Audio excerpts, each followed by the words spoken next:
శ్రీమాత్రే నమః. శత్రు సంహారణ, శత్రు బాధలు తొలగిపోవడానికి మీ అందరికీ మంచి రెమెడీ చెప్తాను, చేస్తుండండి. సహజంగా చాలామంది ఎదుగుతుంటుంటే ఓర్వలేని వాళ్ళు, ఏదో ఒక రకంగా శత్రువులు మనం వెంబడి అనే వాళ్ళు ఎప్పుడూ ఉంటుంటారు. అలాంటి శత్రు బాధల నుంచి మీకు ఉపశమనం లభించడానికి చక్కనైన రెమెడీ సింపుల్ది చెప్తాను, ఆచరణ చేసుకోండి.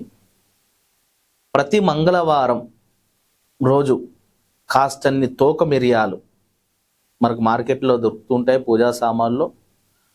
అక్కడి నుంచి కాస్త తోక మిరియాలు తెచ్చుకొని మీకు యాంటీ క్లాక్ వైజ్ లాగా దిష్టిలాగా తీసుకొని ఎవ్వరు లేనటువంటి స్థలంలో చెట్లల్లో వేసేయండి. ఇలా చేస్తే శత్రు సంహరణ తొలగిపోయే అవకాశాలు ఉంటాయి.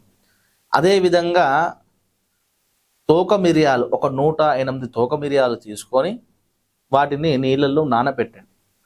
నానబెట్టి ఆ తోక మిరియాలని అన్నిటినీ ఒక దండలాగా సమకూర్చండి.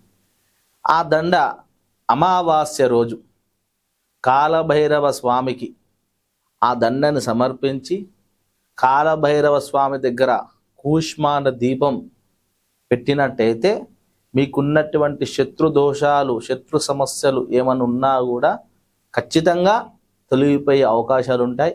ఈ శత్రు బాధతో ఇబ్బంది పడే వాళ్ళందరూ కూడా ఈ రెమెడీని ఆచరణ చేసుకోండి. శుభం కలుగుతుంది. శుభం. శ్రీమాత్రే నమః.